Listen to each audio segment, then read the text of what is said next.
18 কোটি 20 কোটি মানুষ, এর মধ্যে 5 থেকে 6 কোটি মানুষ বিনিয়োগ করতে পারে। আপনি বলেন তো কত পার্সেন্ট মানুষের সাথে গত 6 মাসে কথা বলছেন? বলেন, গত 6 মাস 7 মাস থেকে যারা কাজ করতেছেন তারা কত পার্সেন্ট মানুষকে হিট করতে পারছেন? সারা বাংলাদেশে 1% পারছেন? আপনার তো সেল করতে হবে, এটা আপনার টার্গেট। একজন না নিলে আরেকজনের কাছে বেচতে হবে। আপনার প্রোডাক্ট কেউ না কেউ বিক্রি করে ফেলতেছে, নাকি বসে আছে আপনার জন্য প্রোডাক্ট নিয়ে? কেউ না কেউ বিক্রি করে ফেলতেছে। দ্যাটস ওয়াই আপনাকে স্টেপ নিতে হবে এখন। আমার 2025 সাল 28 সালে হ্যান্ড ওভার দেবো বেস হ্যান্ড। আমি 28 সাল পর্যন্ত বেচবো না, আমি আগামী 25 সালের মধ্যে বেস হ্যান্ড দিতে শেষ করে ফেলবো। এই বছর দিতে পারবো সব। এখন টাকা দেন আমাকে। কি করতে হবে? আপনার প্ল্যানিং থাকবে 10 বছর ব্যাপী, টাকা আসবে 1 বছর ব্যাপী। যদি এরকম থিঙ্কিং করতে পারেন, টেসলা যদি 10 বছরের প্ল্যানিং করে 1 বছরে অ্যাচিভ করার প্ল্যান করে, টেসলাকে অতিক্রম করতে হলে আপনাকে 10 বছরের প্ল্যান করতে হবে, সেটা 8 মাসে অ্যাচিভ করে দেখাতে হবে। তাইলে আপনি টেসলা হইতে পারবেন, নাইলে পারবেন না। কারণ সে তো অলরেডি 1 বছরে এটা অ্যাচিভ করে দেখা দিছে, নাকি? তাইলে আপনি যদি 10 বছরের কাজ 1 বছরে করতে পারেন, তাইলে আপনার কাছে মার্সিডিজ থাকবে, শুধু মার্সিডিজ না, প্রাইভেট জেট থাকবে। আমরা আমাদের এমডি স্যার একটা স্বপ্ন দেখাইছিল, গোল্ডসেন্সের প্রাইভেট জেট থাকবে, প্রাইভেট প্লেন থাকবে, আমরা আমাদের প্লেনে করে করে ঘুরবো। আমি জানি এই স্বপ্নটা একদিন পূরণ হয়ে যাবে ইনশাআল্লাহ। গোল্ডসেন্সের এই স্বপ্নটা একদিন পূরণ হয়ে যাবে। আর ফাইনালি যদি আমি বলি আপনাদের সেল না হওয়ার পেছনে, সেটা হচ্ছে আপনাদের ছোট টার্গেট। আপনি ফেইলিওর হওয়ার পিছনে মেইন কারণ হচ্ছে ছোট টার্গেট। ক্লায়েন্টের সাথে কথা বলতে গিয়ে আপনি কথা বলেন, স্যার 1 লাখ টাকা দেন না। কেন বলেন না স্যার 10 লাখ টাকা দেন? চাইবেন অনেক বড়, ক্লায়েন্ট না দিয়ে পারবে না। চাইবেন 20 লাখ, স্যার আমার এখানে 20 লাখ টাকা ইনভেস্ট করলে আমি আপনাকে 5 বছরের মধ্যে 1 কোটি টাকার প্রোডাক্ট করে দিচ্ছি। অতএব আপনাদেরকে প্রত্যেককে কি করতে হবে? টার্গেট বড় করতে হবে, চিন্তা ভাবনা বড় করতে হবে। ইউটিউব চ্যানেল মাথা নিতে হবে যে আমি 1 কোটি বেচমু। লাখ 10 পর্যন্ত পরিশ্রম করছি, 12 পর্যন্ত পরিশ্রম করবো। কালকে সকালে আবার ভাবা শুরু করবো, আমার 1 কোটি টাকা সেল লাগবে। যেদিন 1 কোটি সেল করবে সেদিনের লাইফ চেঞ্জ কি আমার হবে না ফয়সালের হবে? যেদিন ফয়সাল এরকম স্টেপ নিতে পারবে, অলরেডি 10টা পর্যন্ত অফিস করে, এইটাও কন্টিনিউ করে যদি এগ্রেসিভ থাকে যে আমি 1 কোটি বেচবো, সেদিন এদের সফলতা কেউ ফিরে রাখবে না। আল্লাহ এই জাতীয় মানুষের পেছনে রাখে যারা তাদের একাগ্রতা, কাজের প্রতি কমিটমেন্ট রাখে। আল্লাহর রহমত অটোমেটিক্যালি চলে আসে।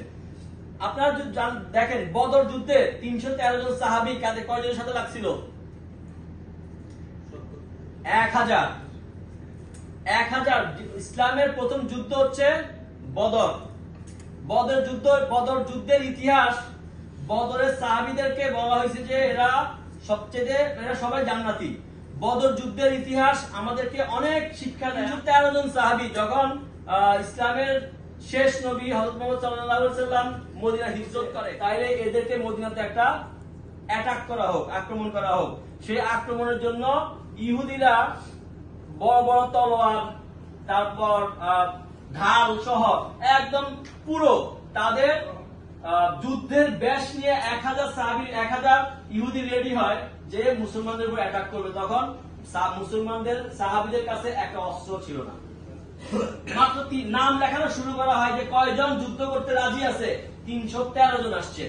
এর মধ্যে রোগা সোগা, অসুস্থ, চিকুন, লম্বা, খাটো সব মিলে 313 জন। 313 জনের মধ্যে কোন তরবারি ছিল না। ওইদিকে সবাই ছিল সুসজ্জিত, এইদিকে সবাই সুসজ্জিত ছিল না। এদিকে সবাই ছিল কি? অস্ত্র ছাড়া। বাট এদের নিয়ত ছিল ইসলামের প্রথম যুদ্ধ, এই যুদ্ধে যদি হাইরা যায় তাহলে ইসলাম ওইদিন বিলীন হয়ে যেত, আর থাকতো না। এরা বলতো যদি মরে যায় 313 জন মারা যাবো। এদের এই সিদ্ধান্তে ওই দিন ফেরেশতারা স্বয়ং যুদ্ধ করছিল। যার জন্য আমি আপনাদেরকে বলি, আপনারা যদি যেহেতু ইসলাম এরকম কিছু শিক্ষা দিয়ে গেছে, মানুষজন কিছু না, আপনার হাতে হাতিয়ার দরকার নাই। আপনার নিয়তটাকে পরিষ্কার করে ফেলেন যে আমি গোল্ডসেন্স না শুধু বাংলাদেশের মধ্যে এমন একজন সেলসম্যান হবো যে মান্থলি 1 কোটি টাকা সেল করবে। নিজের ডিমান্ড তৈরি করতে না পারলে আপনি সেলসম্যান হয়ে কোন যোগ্যতা অর্জন করতে পারলেন না। ডিমান্ড খুব জরুরি দরকার, তৈরি করেন। ডিমান্ড কি করবেন? নিজের ডিমান্ড বাড়ান। 3টা প্রিন্সিপাল সবসময় মাথায় রাখবেন। প্রথমত হচ্ছে কি বললাম? বিলিফ সিস্টেম, বিশ্বাস। এরপর হচ্ছে পজিটিভনেস, এরপর হচ্ছে high target, theme target. Winning target, এই জিনিসগুলোর উপর বিশ্বাস রাখতে বলছি।